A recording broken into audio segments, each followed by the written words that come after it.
بسم الله الرحمن الرحيم والصلاة والسلام على مولانا رسول الله. أحبائي الأعزاء، اليوم غادي نشوفوا درس جديد من سلسلة دروس لومبليفيكاتور اوبيراسيونيل. الدرس ديال اليوم مونتاج ديريفاتور، ولكن قبل ما ندوزو للمونتاج ديريفاتور رانا نخرجوا ليكزارسيس اللي درنا البارح، هو déterminer l'expression de VS en fonction de V1 et V2. دونك اللي ما شافش هاد ليكزارسيس ارجع لا فيديو اللي قبل، لا لوسون نيميرو 4، donc montage différentiel. Donc, la question, c'est déterminer l'expression de VS en fonction de V1 et V2. Donc, toujours, on a une contre-réaction négative, ce qui va nous donner que epsilon égale à 0, ce qui implique que V plus moins V moins est égal à 0, ce qui va nous donner aussi que V plus égale à V moins. On a I plus égale à 0.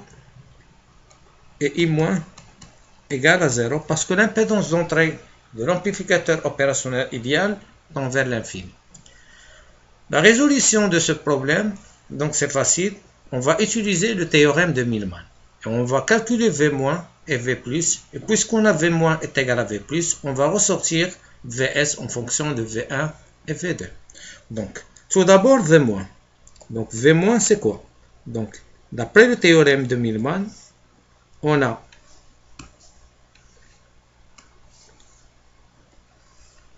d'après le théorème de Millman, on a V1 sur R3, donc c'est V1 sur R3, plus Vs sur R4, plus Vs sur R4. Le tout sur 1 sur R3, plus 1 sur R4. V+, c'est V2 sur R1, donc c'est V2 sur R1 plus 0 parce que la résistance R2 tend vers la masse, plus 0 sur R2, le tout sur 1 sur R1 plus 1 sur R2. Et puisqu'on a V plus est égal à V moins, donc on a une égalité, donc on va dire que Vs, voilà, V1 sur R3 plus Vs sur R4, le tout sur 1 sur R3 plus 1 sur R4 égale à V2 sur R1, le tout sur 1 sur R1 plus 1 sur R2. Donc, V- à quoi est égal? Si on fait le même dénominateur, donc c'est V1 R4, c'est V1 R4 plus Vs R3, le tout sur R3 R4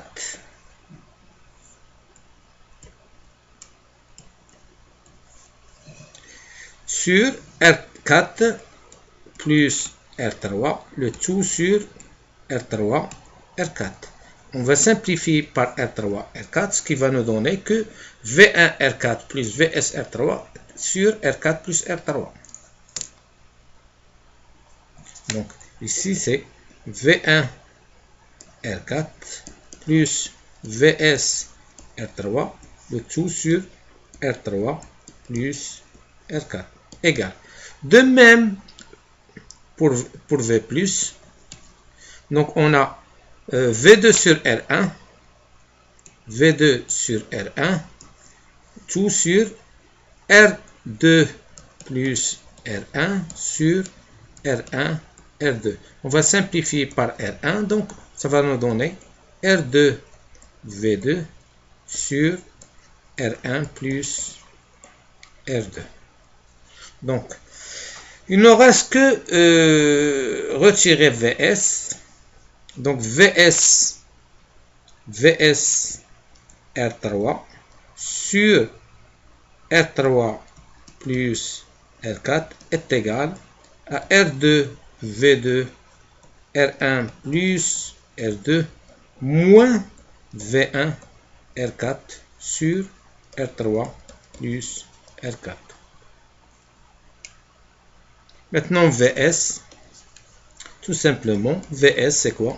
C'est R3 plus R4 sur R3 facteur de R2 V2 sur R1 plus R2 moins V1 sur R4 sur R3 plus R4. Et on a Vs en fonction de V2 et V1. On a Rs en fonction de V2 et V1. Dans le dimensionnement du montage, on peut faire soit les résistances égaux ou bien donner des valeurs à les résistances de tel point qu'on arrive à avoir la tension sortie voulue dans le montage. Donc, vous voyez que c'est très simple, donc il n'y a pas de complications, juste l'application des théorèmes de Millman, l'application des lois, et pour résoudre ce problème. Donc, passons au sujet d'aujourd'hui qui est le montage dérivateur. Donc, le montage dérivateur, on a ici un condensateur, une résistance, la borne positive tend vers 0 et Vs. Donc, on va dire que la tension de sortie dépend de la dérivée de la tension d'entrée. Donc, la dérivation de la Vs dépend de la dérivation de la tension d'entrée. Donc, on va faire l'expression de Vs en fonction de Ve et de R et C. Donc, toujours, on a une contre-réaction négative. C'est la résistance qui est au bord de la borne inverseuse et la sortie, ce qui est normal. Donc, on va dire que epsilon égale à 0, ce qui implique aussi que V plus est égal à V moins. On a ici V plus est égal à 0, donc le tout est égal à 0 parce que V plus est égal à 0. Donc, I plus est égal à I moins est égal à 0 parce que l'impédance d'entrée toujours de l'amplificateur opérationnel tend vers l'infini. Donc, maintenant, si on prend VE moins V moins, parce qu'on a ici V moins, donc VE moins V moins, donc si on prend que VE moins V moins, ça va être égal à la tension au bord de la capacité, c'est VC.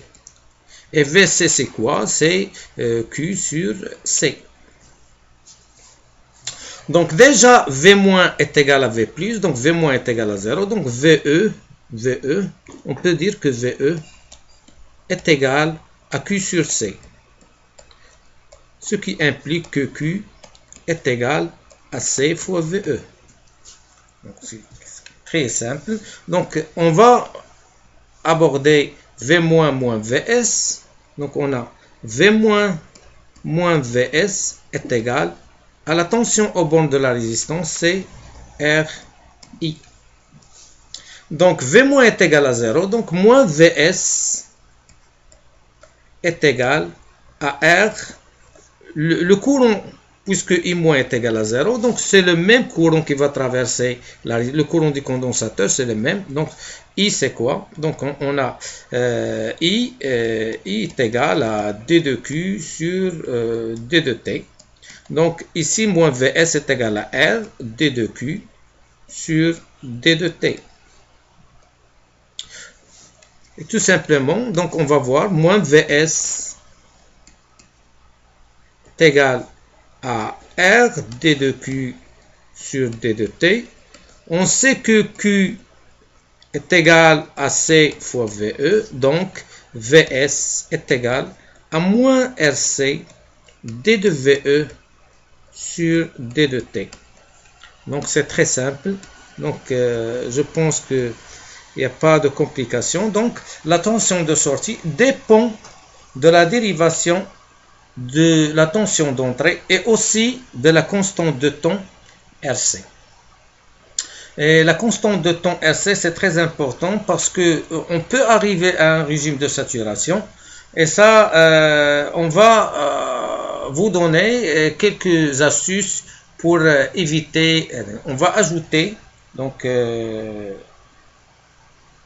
la tension de sortie est proportionnelle en pratique la résistance R et C, c'est-à-dire la constante de temps RC, sont choisis en fonction de la fréquence du signal. Pour obtenir un gain compris entre 0,1 et 10, ça veut dire le gain G qui est compris entre 0,1 et 10, Ce montage est insensible à la dérivée, mais la tendance à osciller en haute fréquence. Pour y remédier, on peut placer une résistance R' en série avec le condensateur, de telle façon que cette résistance soit inférieure à R, la valeur de R sur 10, qui limitera le gain aux fréquences élevées et donc les possibilités d'oscillation.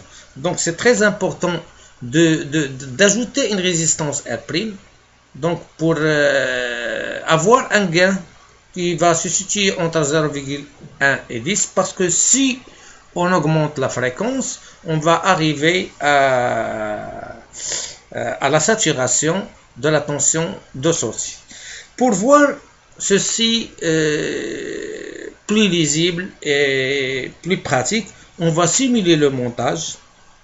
Donc on va simuler le montage. Donc on a ici notre montage. Voilà. On a notre amplificateur opérationnel, notre capacité et la résistance qui fait la contre-réaction. La borne positive tend vers la masse. Donc ici on a pris un signal alternatif. Donc le signal en jaune, c'est l'entrée, ou le signal en bleu, c'est la sortie.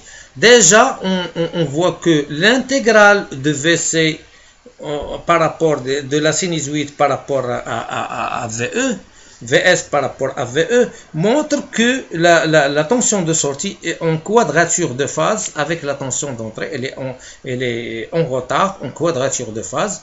Mais si on augmente la tension, la fréquence, on ne va pas avoir une sinusoïde à la sortie, mais on va aller vers la saturation et on va avoir un signal carré. Et cela, c'est déconseillé à ce que les objectifs voulus par le montage. Maintenant, si par exemple j'augmente la fréquence, vous voyez, maintenant j'augmente la fréquence. Déjà, j'augmente la fréquence à 100 Hz. Vous voyez que la tension de sortie n'est plus une sinusoïde, mais c'est une tension carrée, c'est un signal carré, donc grâce à la saturation. Donc ce montage, dans les hautes fréquences, il ne va pas vous donner une tension sinusoïde. Donc c'est pour cela qu'on doit ajouter une résistance R' pour situer le gain entre 0,1 et 10. Si on revient par exemple à la fréquence 30 Hz par exemple, toujours, vous voyez que la tension de sortie est une sinusoïde par rapport à... Maintenant, si on choisit une tension d'entrée, parce que ici on a un GBF, donc un générateur de signaux qui a une tension sinusoïdale, tension triangulaire, tension pulse et tension carré. Par exemple, si on choisit une tension triangulaire, vous voyez qu'on va obtenir un signal carré parce que, donc ici je vais régler un petit peu la fréquence. Voilà, on tient un peu la fréquence, exactement. Donc, ici, voilà. Donc, la sinusoïde, donc l'amplitude, je vais diminuer l'amplitude un petit peu, voilà. Donc, ici, vous voyez que la sinusoïde, le signal triangulaire, bon, ici, on a dans la pente ascendante, vous voyez qu'il y a la constante de temps, elle est négative, ça dépend de RC, parce qu'on a moins RC, et dans la pente, par exemple, descendante, on a la constante de temps qui est positive. Donc, c'est tout cela ce que je peux vous dire sur le montage dérivateur. Donc, c'est un montage très utilisé dans l'électronique analogique, vous pouvez voir plusieurs montages en pratique. Et comme je vous ai promis, dans la suite des cours qu'on va dispenser tous ensemble, je vais vous faire quelques montages en pratique. Donc لهذا الحد أظن أن لو مونتاج ديريفاتور دزنا على جميع النقاط اللي شفنا، والآن ما بقى لنا غير نودعوكم، ودائما احنا في هذه الحالة ديال الحجر، أن تنوصي الإخوان وتنوصي الطلبة على الخصوص أنهم يبقاو في الديور ديالهم. هذه هي المساعدة اللي تقدروا تساعدوا بها دابا الوطن ديالكم، وتساعدوا بها العائلات ديالكم، وتساعدوا بها الأحباب ديالكم هي تبقاو في الدار. أن الإنسان ما يخرجش إلا الحالات القصوى، يعني إلا كانت شي حاجة شي ضرورة مريحة، وباش يبقى يحافظ على أولا يحافظ على راسو، وثانيا يحافظ على العائلة ديالو، وثانيا يحافظ على الوطن ديالو، وثانيا يحافظ على البشرية. وأتمنى من كل قلبي أن تزول هذه الغمة، وأن الله سبحانه وتعالى كما قلت لكم هو يعني فوقنا وتشوفنا، وفي أي وقت إن شاء الله يقدر يرفع لنا هذا الكرب هذا. ومشي أول مرة تدوز على العالم، مرارا تدوزوا يعني واحد المراحل اللي دازوا فيها واحد الأمراض معدية اللي خطر من هذا الشيء. ما خصناش نتخلعوا، ما خصناش نذكروا الله ونصبروا، وأننا نتمسكوا بقواعد ديال النظافة، ونتمسكوا بهذا الحجر، لأنه في الصالح ديالنا وفي الصالح ديال الأسرة ديالنا وفي الوطن ديالنا وديال البشرية جمعاء. وإلى هذا اللقاء استودعكم الله في درس قادم إن شاء الله غدا، كما وعدتكم كل يوم درس. وهذا يعني المجهود اللي تنديروا للطلبة في هذا الوقت اللي محتاجينهم الدروس ديالهم. والله يوفقنا كاملين، وشكرا، وإلى اللقاء في درس قادم إن شاء الله.